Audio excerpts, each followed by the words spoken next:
Con ustedes, el análisis con Ernesto Farri Santos Coy.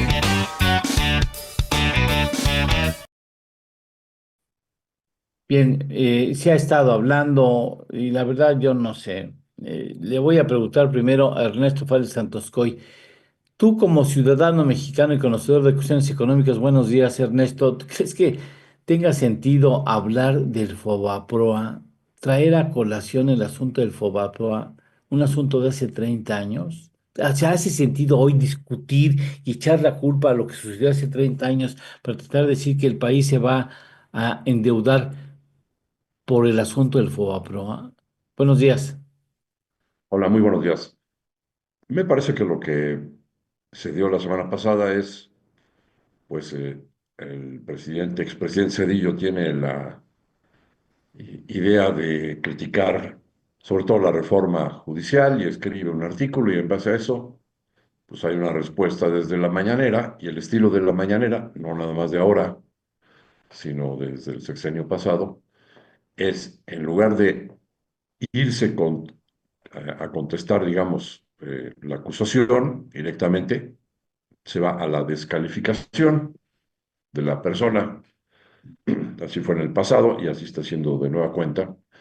Y entonces, pues tratan de sacarle los trapitos al sol, pero lo que yo vi también la semana pasada es que hay pues una cantidad de medios que están, pues digamos, apoyando a la doctora Sheinbaum y un grupo menor de medios que también apoyan al presidente Cedillo.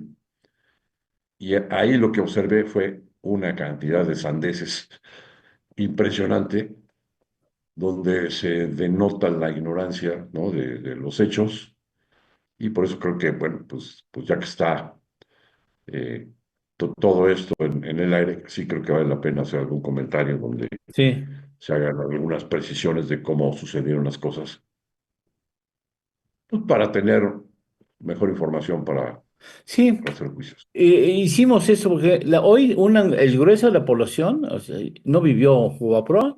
O sea, si tú no tienes más de 50 años, tú no le entiendes al FOBAPROA.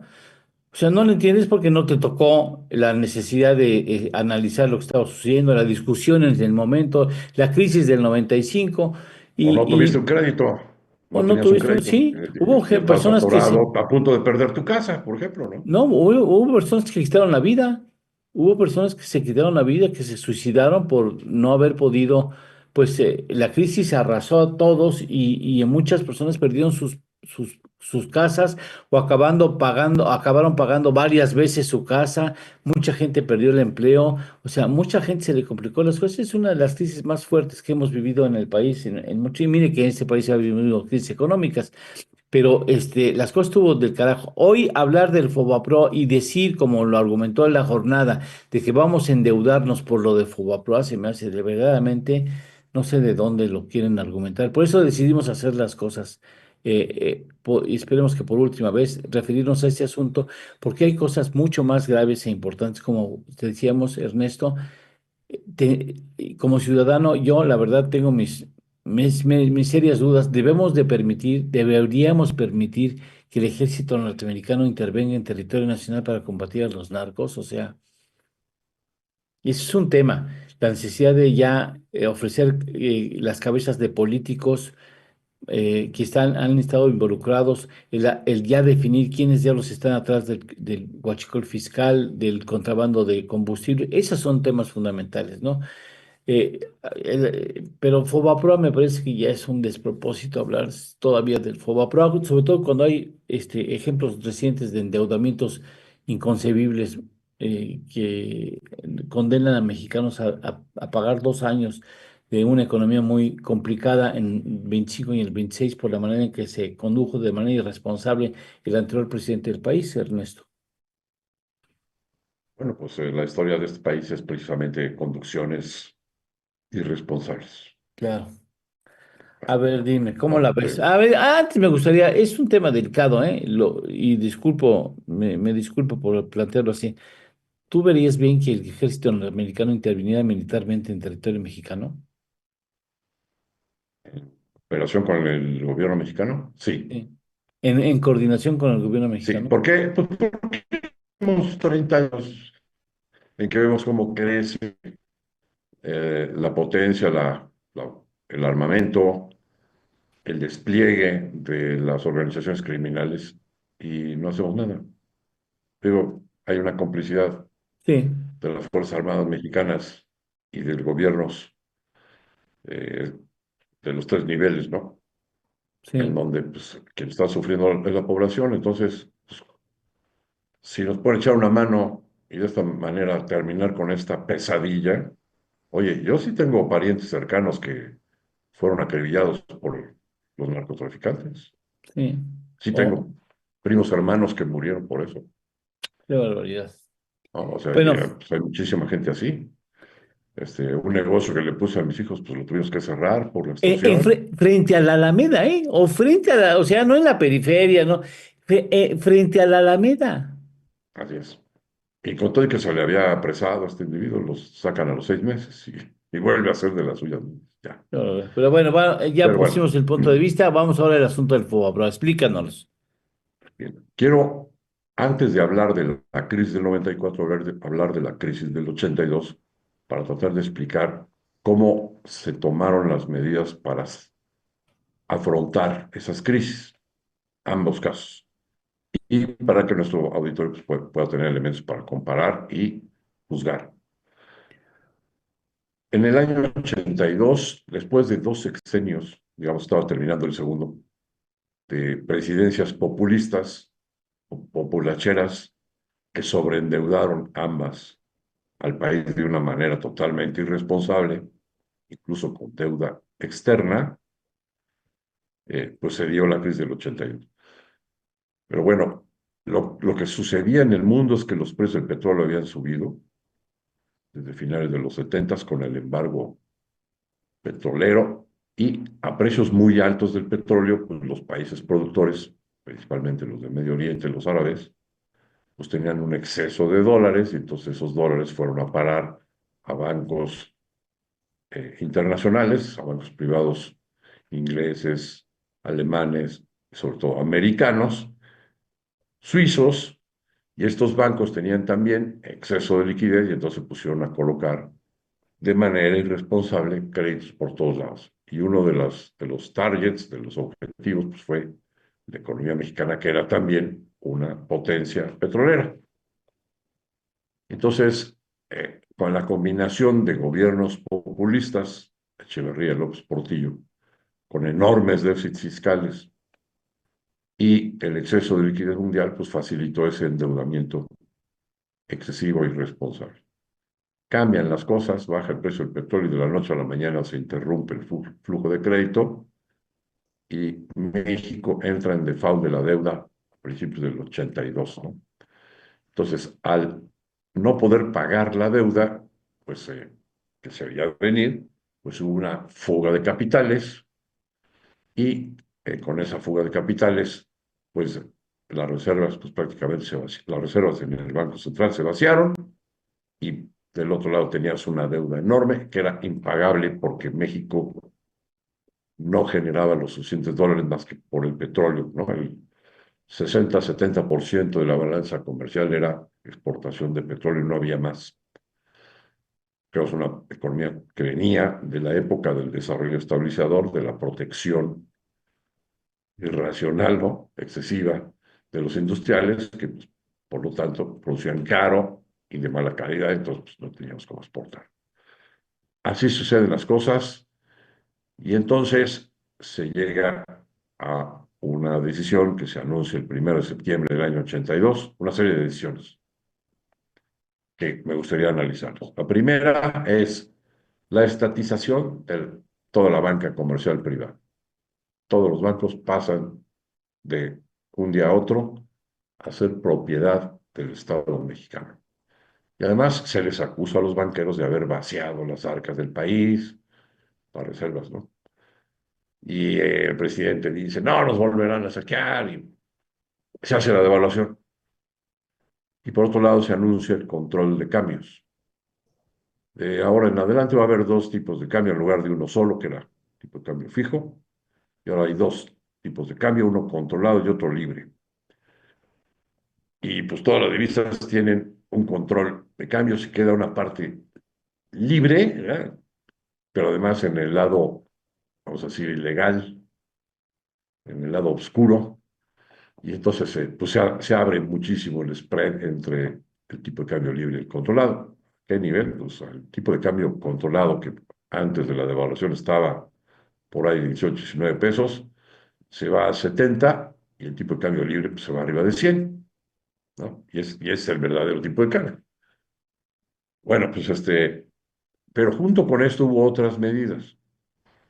Me tocó a mí, pues por un lado, trabajaba yo en Nacional Financiera y pues se preguntaban mis jefes, al haber nacionalizado la banca, ¿con qué más nos quedamos como gobierno? Y bueno, pues fue tu servidor el que tuvo eh, la oportunidad de meterse a las bóvedas de la Bolsa Mexicana de Valores a solicitar toda la banca cerrada, o sea, después de esta decisión.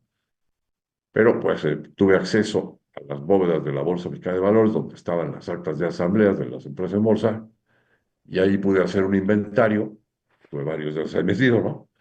Para decir, bueno, pues tal banco tenía tantas acciones de tal empresa y tantas acciones de esta otra empresa, y así, entonces, pues al nacionalizarse, estatizarse la banca, indirectamente, pues a su vez también el gobierno mexicano se estaba haciendo de activos que tenían los bancos, que eran un titipuchal de acciones de distintas empresas, en muchos de los casos control de otras empresas.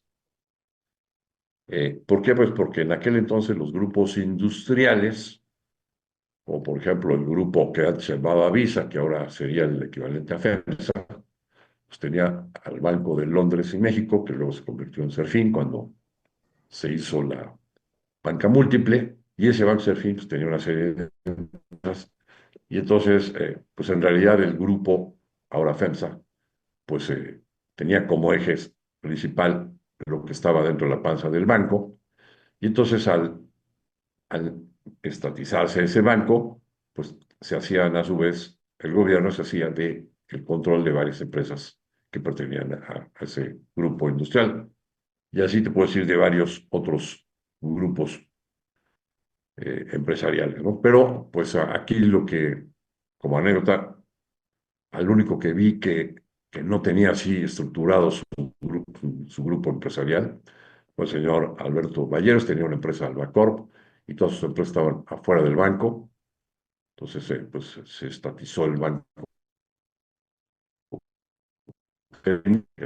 pero no se estatizaron la compañía de seguros, GNP, o pues, muchas otras empresas que tenía Grupo Balleros, ¿no? Peñoles, por ejemplo.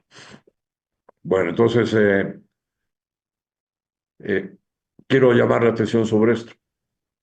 En aquellos, entonces, pues las empresas y los bancos, pues al subir 5 veces el tipo de cambio, pues quebraron. Y si tenían deudas en dólares, al poner en pesos a ese tipo de cambio la deuda, pues el capital o sea, la pérdida que tuvieron, la pérdida cambiaria, pues devoró el capital de estas empresas y varias empresas, muchas, estaban con capital negativo, igual bancos, porque había que recordar que había en los bancos también acceso a líneas de crédito de bancos internacionales y también habían abierto cuentas de cheques en disque dólares, ¿no? Lo que se llamaban mex dólares, tú depositabas pesos y tenías una cuenta en dólares en los bancos. Podías exigir que te dieran dólares, los mex dólares.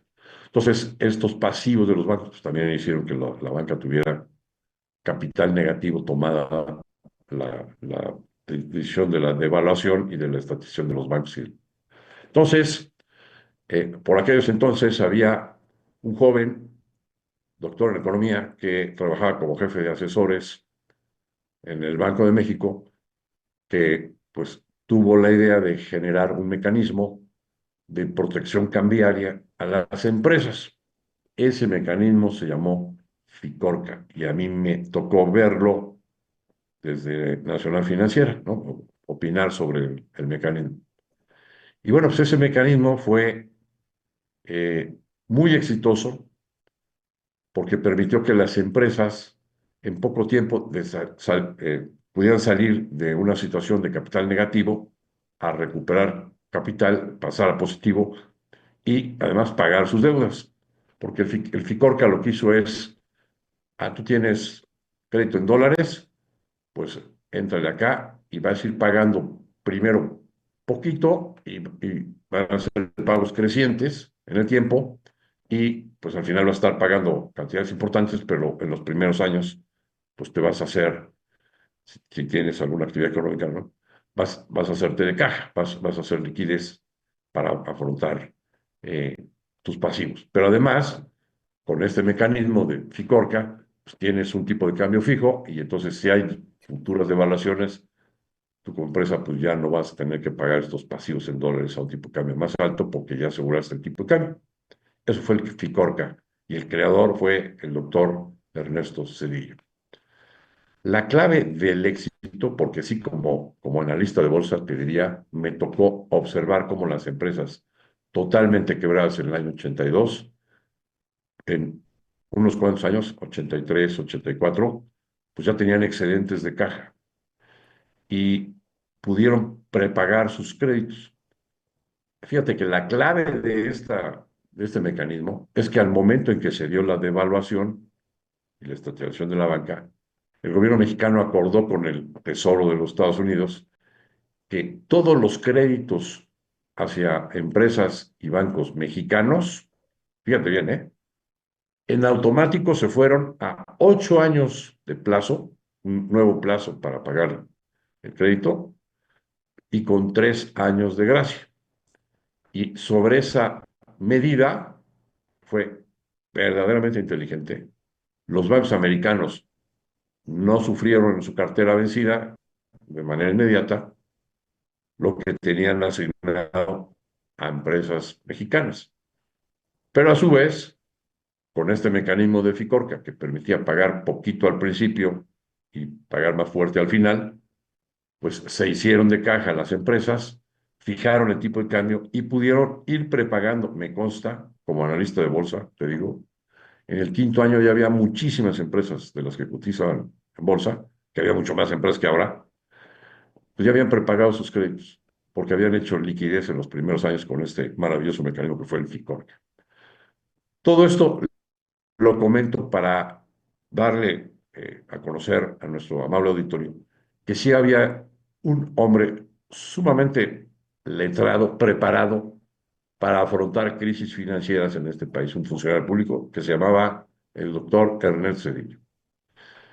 Y ese doctor Ernesto Zedillo casualmente le toca llegar a la presidencia en el año 94, donde había ocurrido otro episodio de irresponsabilidad que generó la crisis financiera y la devaluación del 94. Ya llegamos a la crisis de 94-95. Ahora te escuchamos. Si quieres, hago unas presiones antes de pasar a la del 94. En el 82, la estatización de la banca en realidad se convirtió en el mecanismo de rescate de los ahorros de los depositantes de la banca, pues más eficiente que ha existido. Fíjense lo que estoy diciendo. La estatización de la banca funcionó como el mecanismo de resolución inmediata de protección de los ahorros de la banca. ¿Ok? ¿Por qué? Pues porque cuando el gobierno mexicano toma el control del capital de los bancos, pues ya no hubo necesidad de apoyar en sí a los ahorradores de la banca, porque pues ahora el gobierno era el que respondía por las cuentas de cheques y las cuentas de ahorro y de inversiones de los bancos. Por otro lado, pues este mecanismo de FOBAPROA y haber mandado a 8 años en automático a todos los créditos con 3 de gracia, acompañado de este mecanismo del FICORCA, con pagos crecientes, pues funcionó como la solución a los créditos de las empresas. A los dueños de los bancos, les quitaron los bancos y además los acusaron de haber sido los autores de la crisis, cuando en realidad los autores de la crisis fueron la irresponsabilidad de los presidentes anteriores con el sobreendeudamiento que tuvo el país, y también la corresponsabilidad de los bancos internacionales que tenían exceso de petrodólar y le estuvieron prestando ligeramente a todo el mundo, incluyendo a México, ¿no? Es una combinación de cosas, esa la responsabilidad. Pero a los banqueros, a los dueños de los bancos, a los accionistas de los bancos, se les pagó sus bancos al valor del capital contable del 31 de agosto del año 82. Es decir, no sufrieron merma en su patrimonio. Si los hubieran dejado al día siguiente como dueños de los bancos, pues hubieran perdido totalmente su patrimonio. Entonces, se les respetó y se les pagó al valor del 31 de agosto. Oye, sí que fue que te quiten tu banco y las empresas que están adentro de tu banco, pero a ti te pagaron tus acciones al valor de un día antes de la devaluación. Se los pagaron 2 o 3 años después con unos bonos bancarios, ¿no? Pero les consideraron los intereses de esos 2 o 3 años que fueron a tasas del 100%, ¿no? Entonces, la verdad es que les pagaron bien a los accionistas de los bancos, aunque les hayan quitado la banca. Bien, Los, ¿no? Digamos ya, y haciendo estas precisiones, eso fue el 82. En el año 94, ¿qué pasa? Años antes hubo absoluta irresponsabilidad de nueva cuenta en la conducción del manejo de la política económica. ¿Quién fue el responsable? Carlos Salinas de Gortari y Pedro Aspe, ¿o no? sí, ¿Qué fue lo que sucedió? Pues se privatizaron los bancos, pero se vendieron carísimos a un valor promedio de más de 3 veces valor en libros. Y ese precio tan alto, ¿quién lo pagó al final? La sociedad, ¿eh? Bueno, habiendo vendido tan caros los bancos, también había que analizar y cómo le hicieron los que compraron los bancos para poder pagar esos precios. Pues era un esquema de reciprocidad de créditos entre unos y otros. Recuerdo, por ejemplo, como anécdota, haber llegado a las oficinas del banco BSH, de donde yo era consejero, y el segundo de a bordo dice, ay, qué bueno que llegaste, saca tu calculadora y haz estas cuentas y cuánto sale con el withholding tax. ¿Qué estás haciendo? Le pregunté. Bueno, es que Carlos Cabal compró el banco, pero pues nada más puso el depósito y otro día te cuento de dónde salió ese depósito. El señor Carlos Cabal, que era un platanero de Tabasco, ¿no? Y pues de la noche a la mañana compró este banco, BCH, Banco de Células Hipotecarias, pero me dice este funcionario, es que no tiene para pagar el primer pago. ah, Entonces, pues había que conseguirlo de inmediato. Y entonces le digo, pues mira, yo te ayudo a conseguir el dinero. ¿Cómo? Pues como se está haciendo con todos los demás bancos, con Banamex, Bancoop, todos. ¿Cómo? Pues mira, tu mesa de dinero va a captar dinero. Ese dinero lo vas a meter en un fideicomiso, pues ábrelo en cualquier otro banco. Y ese fideicomiso, con ese dinero que vas a captar en la mesa de dinero, va a respaldar el crédito que alguien te dé, pero pues con el respaldo de ese dinero que tienes ahí, y con eso le pagas al gobierno. Pues va. Y así se hizo, ¿no? Entonces te pusieron a captar en la mesa de dinero, abrieron un fideicomiso en un banco, Comermex, les prestaron y con eso le pagaron al gobierno el primer pago. Y luego invitaron a varios empresarios y emitieron obligaciones. Y en base a esas obligaciones, pues pudieron seguir pagando hasta, ¿no? Hasta que completaron el precio altísimo al que se vendieron los bancos. Pero así lo hicieron otros bancos, ¿no? Entonces, pues era un esquema en el que unos bancos le prestaban a a otros bancos para poderle pagar al gobierno un precio irrisoriamente alto, irresponsablemente alto, que lo generó, pues fue una presión impresionante de los bancos a que hicieran utilidades a como diera lugar. Y entonces esto, pues detonó ya una banca privada, pues que empezara a haber crédito en el país y se generó una burbuja de crédito totalmente irresponsable en base a la cual la economía mexicana pudo crecer artificialmente hacia finales del sexenio del señor Carlos Salinas de Gortari. Adicionalmente, pues estaba abriendo el TLC y entonces pues México prometía ser un país con crecimiento altísimo. Se habían privatizado las empresas, los bancos, había crédito, bueno, pues jauja. Bueno, pero totalmente irresponsable. ¿Qué es lo que sucedió? Que cuando cambia el gobierno, este, en el último año empezaron a suceder una serie de cosas, como fue, primero, los zapatistas, ¿no? Eso generó un calambre para todo el mundo. Ay, se acordaron que había pobres, ¿no? En ese país. Y que estaba ya alguien, pues, armando una guerrilla. Segundo, la muerte del candidato a la presidencia del PRI, que era el asesinato de Colosio en marzo, donde pues eso le permitió al señor Cedillo, que era el jefe de la campaña, que ya estaba fuera de gobierno y cumplía las reglas de que tienes que estar fuera de gobierno para poder ser candidato, pues era el único que estaba ya fuera de la estructura de gobierno, ¿no? Y por eso le tocó la rifa del tigre y llegó a la presidencia de la República. Pero pues ese asesinato pues también generó inestabilidad.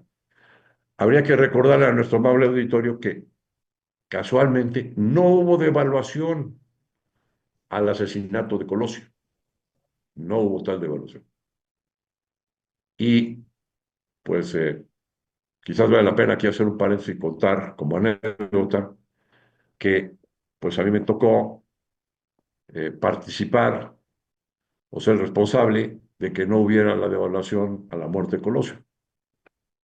Casualidades de la vida. Yo trabajaba como bursamétrica y estábamos llevando la administración del Fondo de Pensiones de Pemex y pues el director de finanzas de Pemex en aquel entonces me llamó al día siguiente del asesinato de Colosio. Los bancos cerraron otra vez, ¿no? Igual que en el 82. Eh, y pues me dijo, oye, pues vengo de un desayuno con el director general del Banco de México, el gobernador, Miguel Mancera, y con el secretario de Hacienda. Y pues nos acaban de autorizar a Pemex a surtir de dólares, porque Pemex tenía una posición larguísima en dólares, para evitar una devaluación. Es decir, el secretario de Hacienda a toda costa tenía la intención de que el presidente Salinas no fuera un presidente devaluado, ¿no? Y entonces, pues me encargaron que fuera yo a Banco de México y que pues ahí me armaban una oficina y que con la posición larga de Pemex, pues yo cuando abrieran los bancos, pues surtiera de dólares, tanto en el mercado spot como en el mercado de futuros, y que con eso, pues mi misión era evitar una devaluación. Y pues ya después se abrió la banca, se abrió el sistema financiero de nuevo, y pues sí me tocó estar en esa faena y pues se evitó la devaluación. Pues estamos hablando de marzo del 94. Pues se fue acumulando más y más presión. Meses después, que la cosa estaba que ardía, recordemos que hubo algunos secuestros de empresarios que fueron muy relevantes, muy impactantes, particularmente el secuestro, tres secuestros, ¿no? El de Alfredo Harp, que era pues el socio de Roberto Hernández en Banamex, el secuestro de Ángel Lozada, que era el hijo del dueño de Gigante, y el de señor Vargas, ¿no? Este, pues esos tres secuestros también generan mucha incertidumbre, no se arreglaba lo de Chiapas, y más adelante pues también mataron al secretario del PRI, ¿no? Al cuñado o excuñado de Carlos Salinas, perdón, de Gortari. Todos esos asesinatos y la no solución pronta de Chiapas, pues sí fueron generando alguna salida de capitales. Otra vez teníamos un exceso, seguíamos con un exceso de deuda en dólares, aunque estábamos arrancando el Temec, pues todavía no generamos los suficientes dólares para pagar la deuda y pues se volvió a generar una fuga de capitales. Y así recibe el presidente Cedillo la presidencia, el gobierno de este país, con un plan que se llamaba el 444, que prometía, elaborado por ASPE, que la inflación iba a ser 4, que el déficit fiscal iba a ser 4% sobre PIB y que la economía iba a crecer 4%. Pero en realidad, por ejemplo, en la cuenta corriente de la balanza de pagos se preveía un déficit enorme de 30.000 millones de dólares. Para aquel entonces, que todavía no éramos la potencia exportadora, era una cantidad impensable. Eso era el déficit de la balanza comercial y de la balanza de servicios, donde lo fuerte pues, era el pago de intereses de la deuda. Y pues no tenía reservas internacionales, muy poquitas. Y tenías vencimientos de la deuda importantes. Pero también hubo otro evento. El secretario Pedro Aspe, que tenía contacto directo con los 9 fondos de inversión más importantes del mundo, que se estaban queriendo salir con toda esta circunstancia anómala, les ofreció, oigan, quédense en CETES, quédense en México, pero en lugar de CETES les voy a vender unos papelitos nuevos que se llaman tesobonos, que tienen protección cambiaria, entonces ya no tienes por qué salirte si estás protegido de una posible devaluación. Vas a estar en dólares, pagando una buena tasa, cobrando una buena tasa, perdón, que te vamos a ofrecer por estar fondeando al gobierno de México. El presidente Cedillo recibió el país, además de con el déficit de cuenta corriente enorme, sin reservas en el Banco de México, digo, simplemente en la operación de Colosio, pues yo me habré gastado ahí como unos 4 o 5 mil millones de dólares, que era lo que había de las reservas, en marzo. A lo mejor quedaron otros 4 o 5 mil millones que fueron gastando con todas estas circunstancias. Entonces, recibe Cedillo, un país que tiene enfrente un déficit en la cuenta corriente de 30.000 millones de dólares, vencimientos por ahí de 15, 20.000 millones de dólares de la deuda externa y 22.000 millones de dólares de vencimiento de tesobonos que fueron colocados de una manera totalmente inepta a 3 meses. O sea, en 3 meses tenía que pagar 22.000 millones de dólares el presidente Cedillo al tomar la presidencia. Bueno, pues con toda esa olla express, por eso dicen que la economía la dejó Carlos Salinas de Gortari, 4 alfileres. con alfileres y con telarañas, ¿no? Sí. Colgada de telarañas, pues es que así fue, así fue. Y entonces Oye, recibe la presidencia y pues como traía bronca Cedillo con Pedro Aspe, pues no lo pone de secretario y pone a un cuate brillante que había negociado el Tratado de Libre Comercio, Jaime pero que Serra. Jaime Serra, pero que su expertise era el comercio internacional. Oye, Lo déjame pone ver una vez. claro que sí. Hace muy interesante. ¿Te parece que eso lo tenemos que concluir mañana? Porque si no, o sea, porque esta es la parte más interesante y Sí, sí, sí. tenemos ya a Rodolfo. Quedamos de acuerdo para que mañana a eso de las Le eh, seguimos mañana. Ujú. 6:45, sí, podríamos, pues no, pues tenemos que terminar lo que ya comenzamos hoy. Con todo ¿Te gusto. parece? ¿Sí? ¿Te Sí, parece bien? sí, cómo ¿Sí? no. Claro Bueno, que sí. entonces mañana continuamos, ¿no? Mañana la última parte de estaciones, que me parece importante, sobre todo para quien no tiene referencia a cómo estuvieron, muy oportuno también referirnos a la crisis del 82. Muchas gracias, Ernesto. Gracias a ustedes. En torno al dinero. Con Eduardo Torreblanca Llanes.